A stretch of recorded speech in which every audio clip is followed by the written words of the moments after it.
Bonjour à toutes et à tous, aujourd'hui on se retrouve dans le deuxième épisode de cette série pour créer un jeu vidéo. Et aujourd'hui on va voir la fonction de pouvoir s'accroupir. La dernière fois je vous avais dit qu'on ferait aussi pour le changement d'état en fonction de si on a l'alarme ou pas, mais ça je ferai un tuto dédié. Pourquoi? Parce que tout le monde n'a pas besoin de ça, et du coup c'est plus logique si je fais un tuto juste pour ces personnes, et que les autres pourront du coup facilement passer. Et en plus de ça, si je le mettais dans cette vidéo, la vidéo serait un peu trop longue, et j'avoue que j'aimerais bien faire des vidéos un peu plus courtes. Ce qu'on avait dans le dernier épisode, c'est ça, un personnage qui marche et qui peut courir. Et on avait déjà importé toutes les animations pour s'accroupir, etc. Et donc aujourd'hui, on va les implémenter, tout simplement. Pour ça, on retourne dans notre Content, Character, Animation, et là, dans le Blend Space, on va créer un nouveau Blend Space qui va être, du coup pareil pour le personnage, hein, BS1D, underscore, et là on va mettre Character, underscore, crouch. Et donc ici, on a juste besoin de prendre crouch ici, et on prend le idle, c'est celui-là, et ça doit être ça. Ouais, parce que moi j'ai des animations avec des armes aussi, donc ça aide pas. On refait tout pareil, hop, sauf que là ça va jusqu'à 300, tout simplement parce que il y a les valeurs d'accroupi, elles vont de 0 à 300. Donc voilà, comme ça vous savez.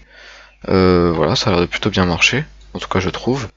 On peut mettre que 2, enfin que 1, on s'en fout, dans tous les cas ça va juste être ça, pas pouvoir courir évidemment. On sauvegarde, et on retourne dans notre Animation Blueprint, Ici on retourne dans notre machine, Locomotion, et ici on va chercher Crouch. Donc ici on va ajouter un nouvel état, on va mettre Crouch. On pourra évidemment revenir en arrière, on va revenir sur une animation idle de base, et dans le Crouch là, il va falloir qu'on prenne le BS1D Crouch tout simplement. La vitesse, on peut reprendre celle qu'on avait avant, puisque de toute façon c'est la même. À quoique... Non, si, non, c'est la même. Et maintenant ici, il va nous falloir déterminer quand est-ce qu'on passe un crouch et quand est-ce qu'on ne l'est pas. Vu que j'en appuie sur CTRL, ça ne marche absolument pas. Première chose, on va dans nos project settings, on crée un nouvel action mapping et on va le renommer crouch. Vous mettez tout ce que vous voulez. Moi je vais mettre left CTRL, et pour les touches manette, je vais mettre B. Donc B ça va être face button, donc le bouton de face, et ensuite je vais prendre celui de droite, donc right. Donc ça va être B ou rond, hein, c'est pareil. Donc une fois que ça c'est fait, on va juste ouvrir le dossier de notre personnage, enfin le blueprint en tout cas, et ici on va chercher crouch, crouch, et là on va faire action event crouch. Compile, on crée une nouvelle variable qui va s'appeler crouch, point d'interrogation. Et donc là ça va être crouch en boolean. Le boolean c'est un type de variable qui va être soit vraie soit fausse. Donc là par défaut elle est fausse, donc c'est bien ce qu'on veut. Et après si on la coche, elle sera donc effectivement évidemment vraie. On prend notre crouch, on le définit en restant appuyé sur Alt, on le duplique, hop, et on le relie. Quand on va appuyer, on va s'accroupir, et quand on n'appuiera plus, on ne s'accroupira plus, ce qui est totalement normal. Et ici, même chose, on reprend là, on va mettre is crouching par exemple, ce sera plus logique pour qu'on se comprenne, je vous expliquerai après. Et ici, quand on va mettre is crouching, là oui il l'est, sinon on l'est plus. Et là, sinon on peut pas, voilà, c'est juste pas logique, vous avez compris. Et là, on va chercher not, parce que quand on enlève, ça va juste quand on n'appuie plus, du coup, il va revenir à la valeur de base. On retourne dans notre event graph, et maintenant il faut faire en sorte qu'on définisse cette variable, parce que là, quand j'appuie, vous voyez que le personnage s'accroupit ou pas. Et maintenant, nous, on veut qu'on le fasse en fonction simplement de notre personnage, si on appuie ou pas. Donc là, on prend notre valeur, on fait un get.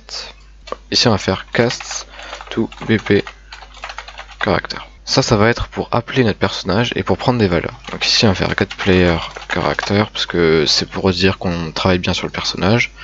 Et ici, on va faire get crouch, pour prendre la valeur crouch. Et donc, on va définir notre valeur locale isCrouching, comme ça. Et maintenant, quand on joue, on appuie sur CTRL et vous voyez qu'on s'accroupit et ensuite on peut marcher. Ouais, donc tout fonctionne parfaitement. C'est très simple comme système. C'est assez fonctionnel. Alors, on va faire quelque chose, c'est que on va faire en sorte que la hitbox elle se déplace. Je m'explique. Ici, on va prendre le cube par exemple, je sais pas, on va le mettre là. Hop, alors là on passe, je vais le baisser un petit peu encore, histoire qu'on puisse plus passer quand on court. Voilà, là on passe pas. Quand on s'accroupit, vous voyez qu'on ne passe quand même pas. Pourquoi? Parce qu'on n'a pas dit au personnage de changer la hitbox. Donc pour faire en sorte que la hitbox se réduise, déjà tout simplement je vous conseille d'aller ici et là de désélectionner Hidden in Game pour pouvoir voir votre hitbox tout simplement. C'est juste pour le test, hein, ça je vous le dis. Et en fait ici vous allez mettre crouch et là donc uncrouch. Et là ça va tout simplement rien changer. Vous voyez que hop, ça change absolument rien. Par contre maintenant si on cherche crouch dans le character movement et qu'on met can crouch, vous voyez que la hitbox elle change complètement. Et donc là, vous voyez que maintenant on peut passer. Alors oui, la hitbox ça devient une petite boule, effectivement, c'est plus exactement la taille du personnage, mais c'est quand même fonctionnel. Donc maintenant on peut donc s'accroupir, passer sous des objets. Donc voilà, donc notre fonction s'accroupir fonctionne parfaitement. Après par la suite on fera peut-être un système, vous savez, de bruit, de faire en sorte que quand on s'accroupit on fait pas de bruit du tout, etc. Ça c'est pas un souci, on pourra le faire. Donc voilà, j'espère que ce petit tuto très rapide vous aura plu. En tout cas moi j'ai pris vraiment un plaisir à le tourner. Il était assez rapide donc j'espère en tout cas que vous avez tout compris. Si jamais évidemment vous avez des questions, posez-les moi en commentaire, il n'y a vraiment pas de souci là-dessus. J'y répondrai avec plaisir. Et puis voilà, si cette vidéo vous a plu et a été utile, dites-le moi en commentaire aussi, ça peut toujours être intéressant d'avoir votre avis. En tout cas c'est tout pour moi, ciao.